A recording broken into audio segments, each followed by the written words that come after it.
Assalamualaikum warahmatullahi wabarakatuh. Alhamdulillahi rabbil alamin. Wabihi nasta'inu ala muddunya waddin. Wassalatu wassalamu ala asrafil anbiya'i wal mursalin wa ala alihi wa sahbihi ajma'in. Ala rabbi shrah sadri wa yassir li amri wahlul 'uqdatam min lisani yafqahu ya fata ya alim. Ya Fatu ya alim amma ba'du. Kepada anak-anakku, siswa-siswi SMP Negeri 3 Hargolis yang Bapak cintai, pertama-tama dan lebih utama, marilah kita panjatkan puja dan puji syukur kehadirat Allah Subhanahu wa Ta'ala, yang mana telah memberikan taufik dan hidayahnya sehingga kita bisa melaksanakan kegiatan masa pengenalan lingkungan sekolah melalui daring ini. Tahun pelajaran 2021-2022 yang diselenggarakan oleh SMP Negeri 3 Hargolis. Mudah-mudahan kita semua senantiasa mendapatkan rahmat dari Allah Subhanahu wa Ta'ala. Amin amin ya rabbal alamin. Salawat serta salam kami sanjungkan, kami limpahkan kepada Nabi besar Muhammad sallallahu alaihi wasallam, keluarganya, para sahabatnya, dan juga para pengikutnya yang telah membawa ajaran Islam dari zaman alkohol sampai zaman teh botol, dari zaman onta sampai zaman Toyota, dari zaman jahiliyah sampai zaman isdaliyah. Anak-anakku, siswa-siswi kelas 7 SMP Negeri 3 Hargolis yang Bapak cintai, Allah Subhanahu wa Ta'ala menciptakan di muka bumi ini adalah seorang khalifah, seorang pemimpin. Firman Allah Subhanahu wa Ta'ala, A'udzu billahi minasyaitonir rajim. Bismillahirrahmanirrahim. Inni ja'ilun fil ardi khalifah. Sesungguhnya aku menciptakan di muka bumi ini adalah seorang pemimpin atau khalifah. Anak-anakku yang Bapak cintai, bahwasanya kita semua ini yang ada di muka bumi adalah seorang khalifah. Oleh karena itu, kalau kita ingin selamat di dunia dan juga selamat di akhirat, kalau kita ingin bahagia di dunia dan juga bahagia di akhirat, kita harus mengenal atau memahami dan juga mempunyai 4 poin. Yang pertama yaitu seorang pemimpin harus mempunyai iman. Iman adalah sebagai pondasi kehidupan kita untuk menjalankan perintah-perintah Allah dan juga menjauhi larang-larangan Allah. Karena tanpa didasari iman, kita tidak akan mungkin menjalankan perintah-perintah Allah Subhanahu wa Ta'ala. Oleh karena itu, seorang pemimpin harus mempunyai iman. Kenapa? Karena dengan iman kita yaitu akan mencintai Allah Subhanahu wa Ta'ala, mencintai Rasulullah, mencintai makhluknya Allah Subhanahu wa Ta'ala. Salah satu dasar mempunyai iman yaitu dengan sholat. Oleh karena itu, kita tidak boleh meninggalkan sholat 5 waktu dengan disengaja. Kita harus menjalankan yaitu sholat 5 waktu dengan didasari keimanan kepada Allah Subhanahu wa Ta'ala. Allah Subhanahu wa Ta'ala pernah berdialog dengan hewan. Pertama yaitu Allah Subhanahu wa Ta'ala memanggil hewan namanya ayam. Ayam, sini. Ayam pun berbicara, kok, ya Allah, ada apa? Apa engkau bersyukur diciptakan aku menjadi ayam? Ayam pun menjawab, kok, ya Allah, saya bersyukur diciptakan engkau aku menjadi ayam. Kok, karena dengan diciptakan ayam ini, kok, saya matinya bermanfaat bagi seluruh makhluk hidup, khususnya yaitu manusia. Kenapa? Karena ayam pas mati, ayam berubah nama. Yaitu ada namanya bubur ayam, ada namanya mie ayam, ada namanya bakso ayam, ada namanya bakaran ayam, ada namanya gorengan ayam, ada namanya pedasan ayam. Itu ayam berguna. Makanya ayam kokok, ya Allah, saya bersyukur diciptakan Engkau aku menjadi ayam. Kenapa? Saya ini berguna, ya Allah. Yang kedua, lalu Allah pun memanggil, yaitu kucing. Akhirnya pertama itu ayam, yang kedua kucing. Kucing dipanggil sama Allah, kucing kesini. Akhirnya kucing pun menjawab, meong, ya Allah, ada apa? Saya mau tanya kepada engkau, kepada kamu, kucing, apakah kamu bersyukur diciptakan oleh saya menjadi kucing? Akhirnya kucing menjawab, meong, meong, ya Allah, saya bersyukur engkau menciptakan aku menjadi kucing, meong, meong, walaupun meong, meong, daging saya ini haram, tetapi saya tidak najis daripada saya diciptakan menjadi anjing. Makanya kucing dan anjing pertama itu dari dulu seperti itu. Lalu anjing pun marah, kok terus sila gak bawa rea, jangan pecawan. Akhirnya anjing pun dipanggil oleh Allah, anjing sini. Akhirnya anjing kok, ya Allah, ada apa? Apa engkau bersyukur aku menciptakan kamu menjadi kucing? Kok, ya Allah, saya bersyukur aku diciptakan menjadi gogok. Walaupun daging saya ini haram, walaupun saya ini najis, tetap daripada saya diciptakan menjadi babi. Lalu pun babi pun dipanggil oleh Allah SWT.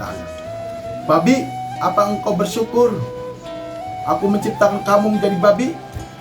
Babi pun menjawab, ya Allah, saya bersyukur diciptakan menjadi babi. Walaupun saya ini najis, saya ini haram, dan juga saya tidak bisa tengok ke kanan ke kiri. Saya bersyukur, ya Allah, daripada saya diciptakan manusia dan manusia itu tidak melaksanakan sholat 5 waktu, maka manusia itu akan lebih hina daripada babi. Oleh karena itu, anak-anakku, jangan lupa kalian mempunyai iman harus didasari dengan sholat. Kenapa? Kalau dengan sholat kalian imannya akan kuat. Tetapi kalau kalian tidak melaksanakan sholat, maka iman kalian akan runtuh.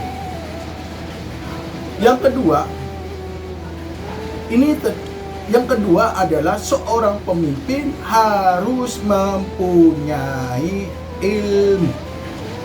Dengan ilmu kita akan mengetahui mana yang benar dan mana yang salah.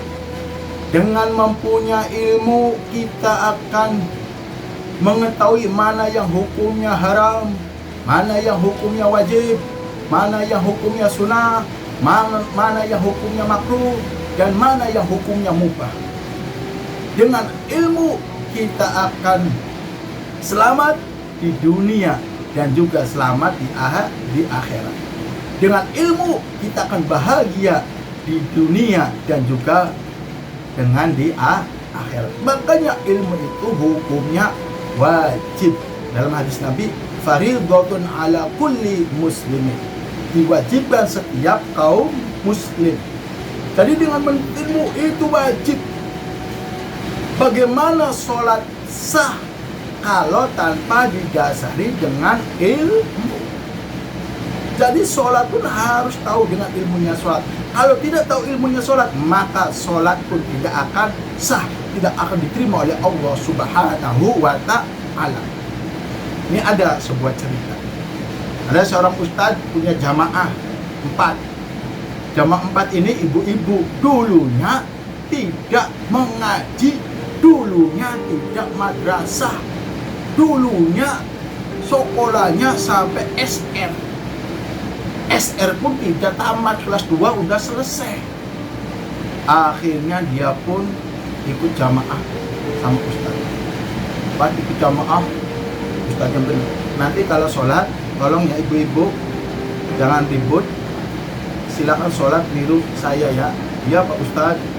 Ribut 4 ini.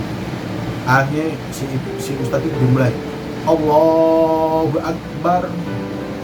4 nenek-neneknya habis ngaji rutinan, dia ikut sholat sama ustaz. Allahu Akbar.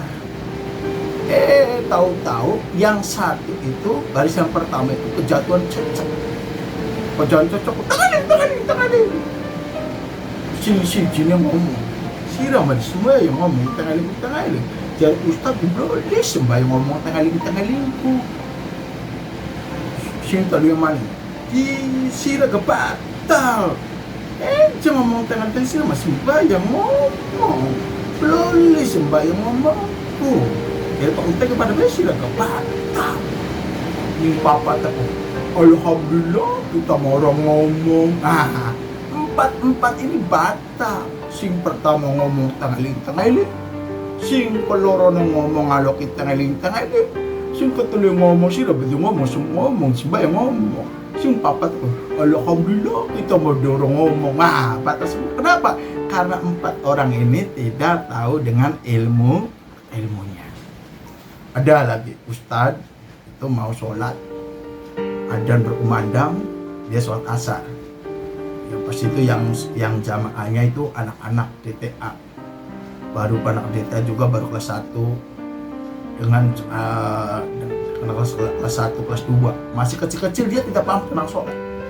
Si ustadznya biasa sholat pul habis adzan ujian, lalu si ustadku ya ada ustadz aduh deh emang temen rok uas paten bisa dikantongin leman celana kuping. Ismong kononku Allahu Akbar, bocah-bocah berduaran guru ustadz cak ajarin buat sembahyang ya, awal dulu Pak Ustadz ngarep lagi sembahyang. Iya Pak Ustadz, ajarin buat mulai Allahu Akbar, bocah-bocah problem pada mulai sembahyang Allah. Is biasa sholat asar kan siri Bismillahirrahmanirrahim. Iki sing rokok ning selapan kuping ki penang angin sriwing si rokoknya mati ki anak gini setitik ngurup panik belas jadinya panas rokok ngurup sih jadi goyang panas ini bocah aku meduan panik jadi jare Ustadz di sembahyang Pak Ustadz belon jauh goyang Allahu Akbar rukuk sami Allah jare Ustadz pengen sami Allah pengen buang rokok kira-kira rokok tiba sebabnya ini kupingnya panas sami Allah liman hamidah si rokok tiba gitu maju slep wah bukan bocah makan aja enak aja Allahu Akbar goyang bukannya yung bocah meduan man goyang mau enak aja goyang. Wah, sampai ruku goyang. Bocah begini. Ustaz pernah kejauhan. Sholat 4 rakaat. Wah, seribu baju prakat. Wah, lupa. Pum. Zaman dengan kami sana balong. Pum. Bocah jambrut tuh. Pum. Akhirnya sholat mengkacau. Kenapa Pak? Karena tadi sholat tanpa didasari dengan ilmu. Yang kedua, ilmu itu adalah menyelesaikan masalah tanpa masalah. Kalau kita punya ilmu, kita tidak akan takut. Kenapa Pak? Karena kita punya ilmu. Kita tidak akan takut sama siapa-siapa. Kalau kita selagi jalan yang benar, kita akan tenang. Tidak ada rasa takut. Kenapa? Karena kita punya ilmu. Cinta. Abu Nawas itu pemimpinnya dolim, yang salah dibebaskan, yang benar dipenjara. Akhirnya Abu Nawas bagaimana untuk merubahkan kebijakan raja itu? Dia dengan caranya, yaitu bagaimana ayam mati, Abu Nawas tidak mati. Dia tiup pantatnya ayam sekuat-kuatnya. Akhirnya pantat ayam ditiup, buat pernapasannya rusak. Akhirnya ayam pun mati, atau bahasa Jepangnya is dead, bahasa Inggris. Al-Mudar. Lalu si Abu Nawas pun, wahai baginda raja, sesuai dengan perjanjiannya, silakan raja membunuh saya seperti apa saya membunuh ayam. Dan saya membunuh ayam ini yaitu dengan cara tiup pantatnya ayam. Dan silakan raja membunuh saya, tiup pantatnya saya. Raja mempunyai namanya Algojo. Algojo, siap. Udah 10 Algojo. Bawa senjata. Siap baginda raja. Hari ini ada eksekusi hukuman mati. Siap baginda raja. Sekarang Abu Nawas. Siap raja. Tetapi tidak boleh pakai disembelih. Tidak boleh ditusuk. Siap baginda raja. Dengan apa? Dipukul? Tidak. Dengan cara Algojo silakan membunuh Abu Nawas dengan cara tiup pantat Abu Nawas. Jadi Abu Nawas siap. Perding Algojo. Algojo tadi siap. Langsung. Aduh, maaf baginda raja. Lebih baik saya mengundurkan diri dari Algojo daripada saya membunuh Abu Nawas dengan cara tiup pantatnya. Seluruh Algojo itu sama semuanya mengundurkan diri. Raja pun akhirnya membuat pengumuman kepada masyarakat, barang siapa yang membunuh Abu Nawas dengan cara tiup pantatnya akan dikasih 5 peti emas. Semuanya tidak yang datang. Akhirnya sudah beberapa bulan si Abu Nawas di istana makan tidur untuk menunggu seseorang yang siap membunuhnya dengan cara tiup pantatnya. Semuanya tidak mau. Akhirnya Abu Nawas menghadap pada baginda raja, gimana nih, kapan saya dibunuh, dihukum mati dengan cara tiup pantatnya? Semuanya tidak yang mau. Berarti raja silakan bunuh saya dengan tiup pantatnya. Raja pun akhirnya pun mengakui kekalahannya. Ya Abu Nawas, saya mengakui kekalahan terhadap dirimu. Sebenarnya itu ada apa? Akhirnya Abu Nawas mengutarakan bahwasanya saya tidak suka dengan pembicaraan raja, yang salah dibebaskan, yang benar dipenjara. Kenapa? Karena punya ilmu kita akan menghadapi, akan menyelesaikan masalah. Dan selanjutnya, kalau kita punya ilmu, kita tidak akan dibodohi, kita tidak akan dibohongi. Kenapa? Karena kita punya ilmu. Kenapa? Kalau kita punya ilmu, kita menjadi orang yang cerdas. Pernah Pak Haji, ada maling rumahnya Pak Haji, dia mau nyuri. Pas mau nyuri, tahu-tahu Pak Hajinya masih ngobrol sama anaknya. Pas masih ngobrol sama anaknya, maling pun mendengarkan obrolan Pak Haji dengan putrinya. Putri satu-satunya, cantik. Si Pak Haji itu bilang, "No, Bapak ingin punya menantu yang ustad, yang bisa mengaji. Udah jangan cari menantu yang kaya, cari menantu yang ustad. Bapak ingin mempunyai menantu yang ustad, yang bisa ngaji. Kenapa Bapak malu sendiri? Bapak ini tidak bisa mengaji." Akhirnya si putri pun karena penurut, dia pun iya Pak, siap. Si maling berpikir, wah, seandainya kalau saya menjadi menantunya Pak Haji, kalau saya menikahi anak putrinya Pak Haji, saya akan bahagia selamanya, tidak akan menjadi maling lagi. Dia berpikir, saya harus mendapat simpati dari anaknya Pak Haji. Akhirnya si maling pun pergi ke pasar. Dia beli baju koko, beli peci, beli sorban, beli sarung, beli Al-Quran. Akhirnya pun dia pun datang ke masjid yang setiap jamaahnya putrinya Pak Haji. Habis sholat jamaah, dia ngaji. Padahal dia tidak bisa mengaji, maling. Akhirnya dia kayak Pak Haji. Akhirnya si putri Pak Haji, ini kayaknya ada ustadz baru nih. Coba bawa tasbih. Ubuh, paling. Akhirnya putri Pak Haji pun, ini nih yang diharapkan oleh Bapak. Akhirnya PDKT, akhirnya saling mengenal dan juga timbullah saling mencintai. Akhirnya saling mencintai. Akhirnya pas itu, Kang, kalau Kang ini betul-betul mencintai saya, tolong Kang datang ke orang tua saya. Siap, saya datang ke sana. Akhirnya si maling pun yang pura-pura Ustadz datang. Assalamualaikum.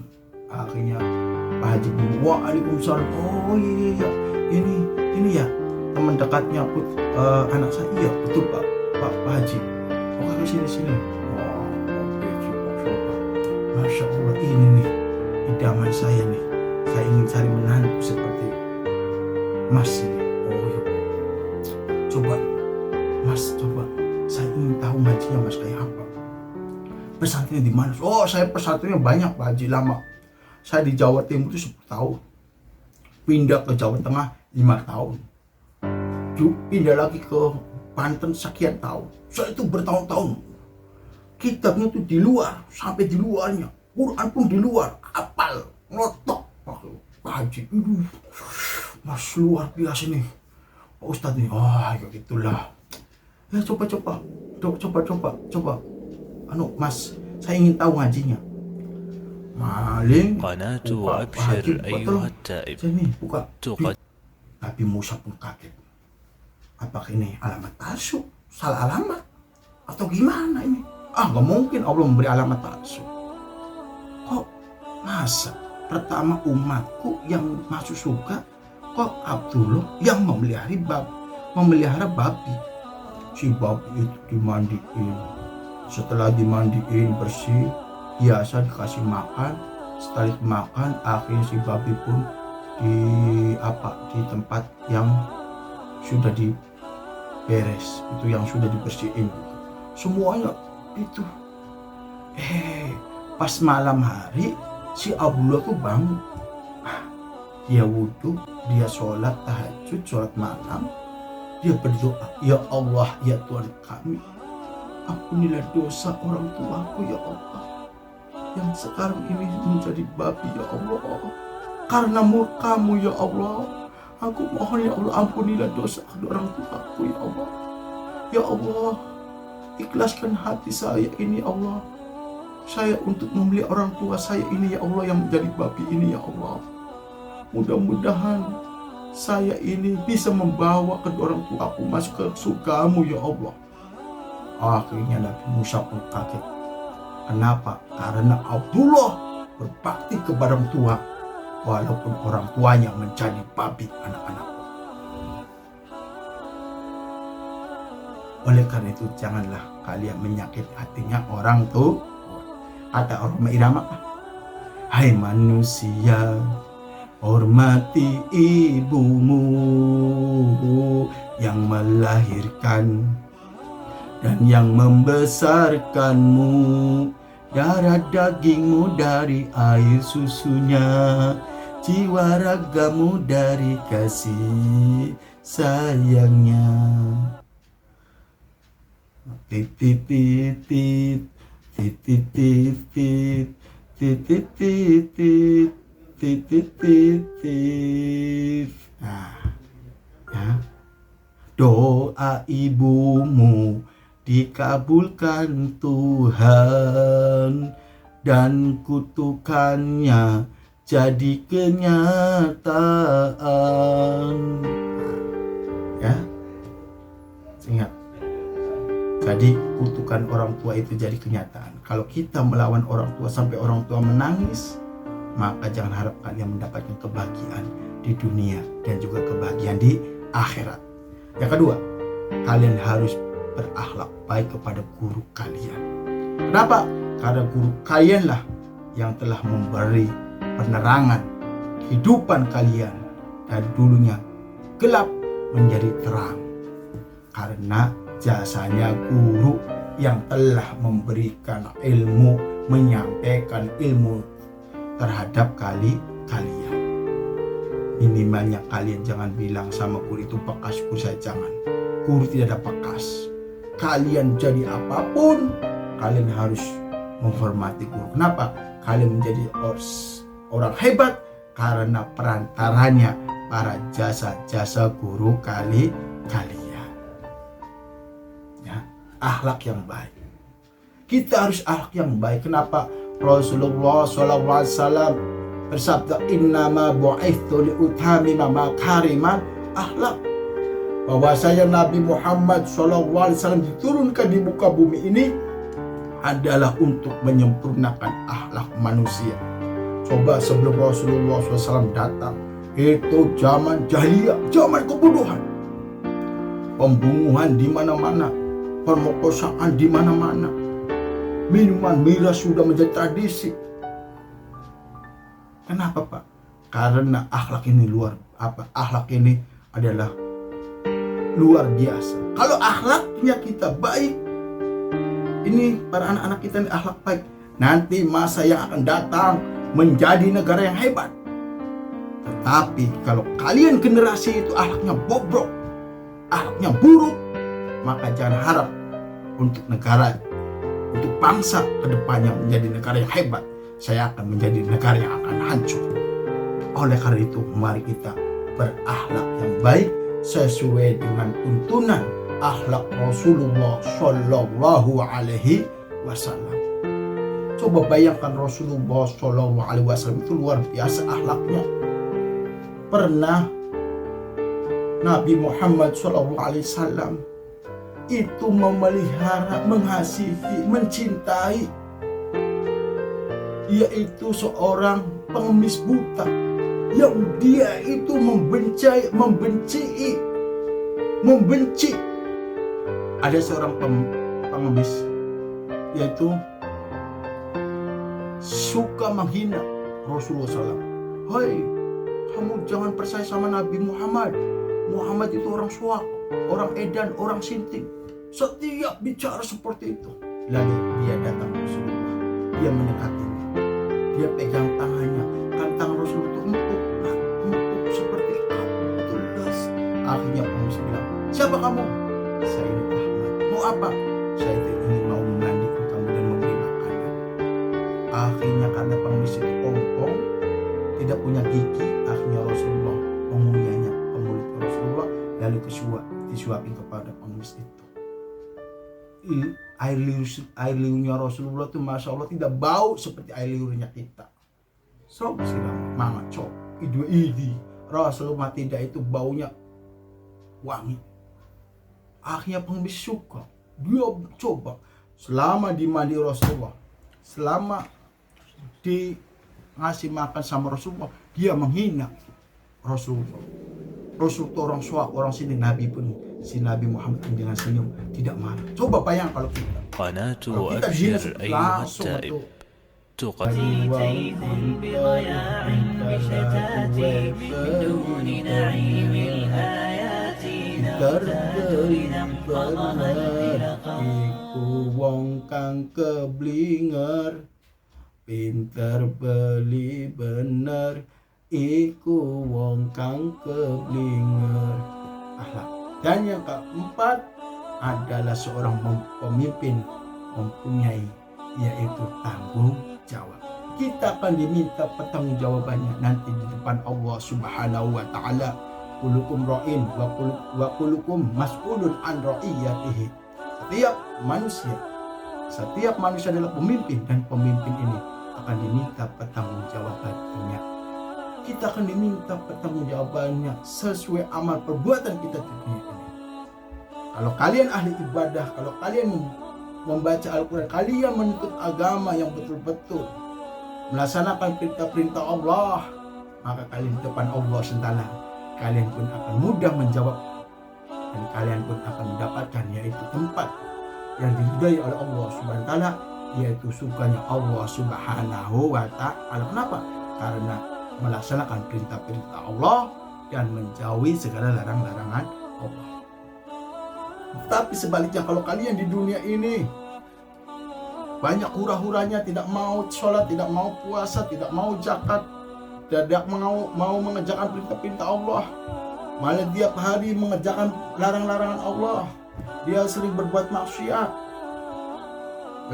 Pas mati dia keadaan mabuk, dia mati, saudara-saudara. Pas mati, jebret, mabuk, naik motor, ada mobil, ada slender lagi ngangkut, tabrak, jebret, mati. Pas mati dia kaget, dia sudah meninggal, lalu dia terkaget, dia ketakutan, dia kedatangan malaikat muka dan nakis setelah kubur. Mandro buka, siapa Tuhan kamu? Dia saking getahnya, dia masih mabuk, dia bilang apa? Anggur merah yang selalu memabukkan hidupku. Wah, malah ngamuk. Cubre. Sebelum berapa? Wah, cubre. Dahsyatnya Idis mulai datang. Cubre. Sungguh teganya dirimu.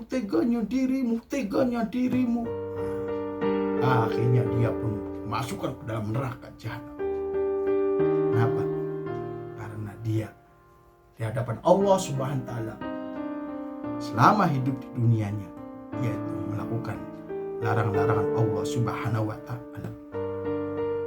Mudah-mudahan anak-anakku dengan apa yang Bapak sampaikan selama ini dalam kegiatan masa pengenalan lingkungan sekolah melalui daring ini, mari kita bersama-sama nawaitu kepada Allah SWT untuk menuntut ilmu, untuk memerangi kebodohan, agar kita tujuannya adalah untuk ibadah kepada Allah Subhanahu wa taala, agar selama kita berada di SMP Negeri 3 Hercules ini, SMP Negeri 3 Hercules ini menjadi catatan amal ibadah kita, kebaikan kita nanti di dunia dan juga di akhirat.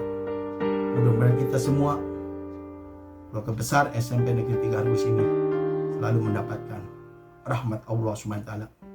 Kita bersama-sama kita bisa berkumpul kembali pada tempat yang diridhai Allah Subhanahu wa taala, yaitu jannatullah, surganya Allah Subhanahu wa taala. Amin ya rabbal alamin. Buah kedondong, buah rambutan, buah apel, buah jeruk, itulah nama buah-buahan. Maksud hati ingin memeluk gunung, apa daya tangan tak sampai. Maksud hati ingin sama langsung, apa daya kaki sudah capek. Saya akhiri, billahi taufik wal hidayah wal inayah. Wassalamualaikum warahmatullahi wabarakatuh.